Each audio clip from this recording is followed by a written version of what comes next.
Hello guys, so we are going to continue discussion with respect to Python, and in this video we are going to discuss about operator overloading. Now in our previous video when we were discussing about magic methods, right? So here you will be also able to see some of the function or methods or magic methods which is called as underscore underscore equal underscore underscore. This is nothing but this is a default you can basically say this is a default method for any comparison or operation, right? So like when we say, hey, if you really want to do any comparison operation, we usually use double equal to, right? So if I want to override that particular functionality, then I have to override this particular function. Let's say I also use lot of different operation like 1 plus 1, 2, right? So 1 is an addition operation. Now, how do I probably take this plus and override this particular operation? I will be showing you that. If I am doing 1 minus 1, so this is a subtraction operation, how we can actually override this. So that is what we are basically going to do. And along with this, we know that, okay, I also have this kind of condition, 2L is greater than 6, right? So why it is giving us true. So this is nothing but this is greater than or equal to. Can we override this particular operator also? That we will be seeing, and that is what we are going to see in this particular video, how we can perform operator overloading. Some of the best example over here is that you have this underscore underscore add underscore underscore. This nothing it does, but it adds two objects using the plus operator. Similarly, you have for subtraction, you have for multiplication, you have for true div. This is for the division operation. Then you have equal sign, compare if two objects are equal using the double equal to operator. And similarly, you have less than. You also have greater than, which you can basically use underscore underscore gt underscore underscore. Right, so that is what I'm actually going to show you each and everything over here. So underscore underscore, you can basically write it over here. So let's say if I go ahead and write underscore underscore gt, this is for the greater than, if you want to override that particular functionality.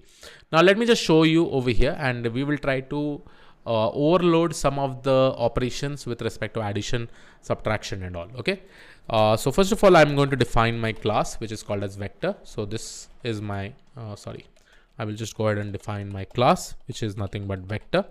Now inside this vector, I will be writing my init function. So here you basically have init function. And with respect to init function, let's say I'm going to create two variables, x comma y.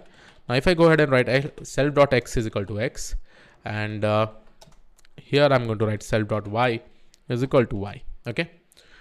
Now I'm going to just go ahead and add my add function over here.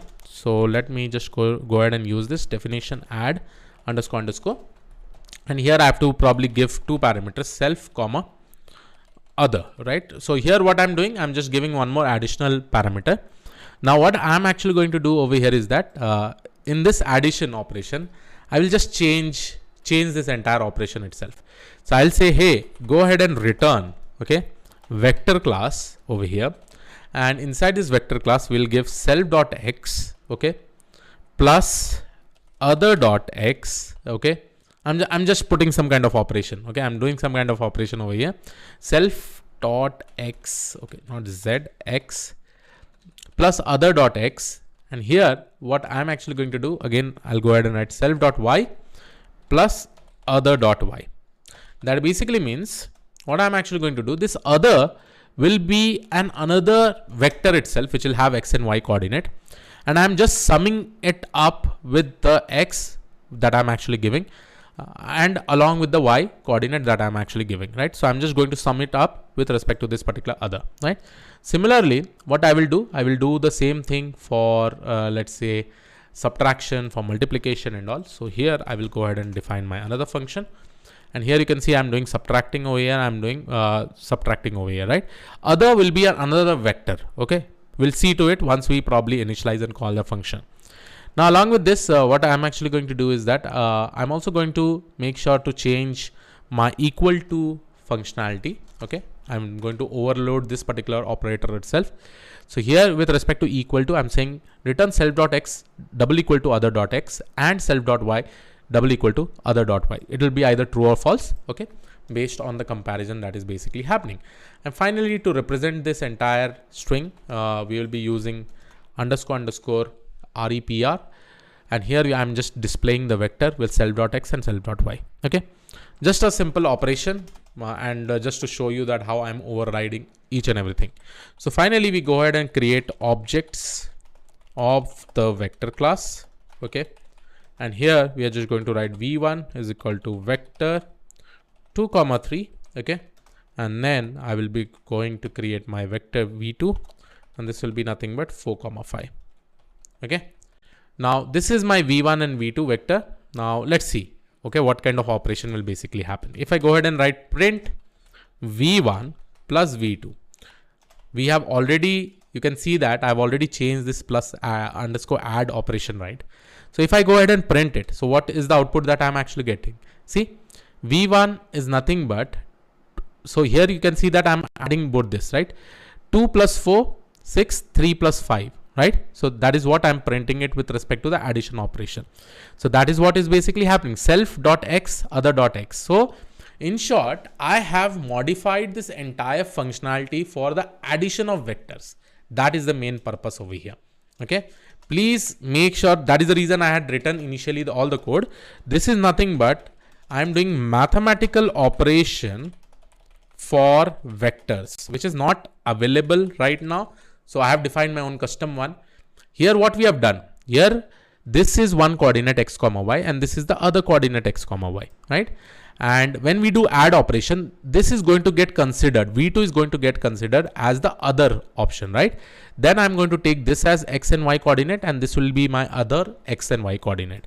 And this is what we are getting over here, and we'll be able to add those vectors, right? So next I will go ahead and write v1 minus v2. Similarly, print v1 multiplied by 3. Okay. So if I go ahead and execute it, first of all, v1 minus v2, what it is going to do? Self.x multiplied by other. So sorry, this is multiplication. So self.x minus other.x. So we are just going to subtract it. 2 minus 4 is 2 and 3 minus 5 is minus 2. Sorry, 2 minus 4 is minus 2 and 3 minus 5 is minus 2. And here you will be able to see that with respect to multiplication operation, I am just multiplying with this particular number, v1 multiplied by 3. So I have x and y coordinate. So x multiplied by other number over here 3 and y multiplied by 3. It is nothing but 6 comma 9, right? So this is how you can entirely overload all the operators based on your assumption. You can take up different operators and definitely make sure that you try to convert them based on your vectors or based on your requirements that you like. I will also give you one more example which you can do it as your assignment. That is nothing but overloading operators for complex numbers. You can just go ahead and explore this particular code. Now it's time that you have to give some amount of time. And here we have also used TrueDiff and see what all things we are basically doing. If I talk about complex number, there will be an imaginary number. So there will be a real number, it will be an imaginary number, and based on that, we have written this code. So just go ahead and explore this and let me know whether you are able to understand or not. So finally, I would like to add some conclusion saying that magic methods and operator overloading are some amazing powerful feature in Python, allowing you to completely customize the operator functionalities itself based on your application development that you really want, right? So yes, this was it from my side. I hope you like this particular video. I will see you in the next video. Thank you. Take care.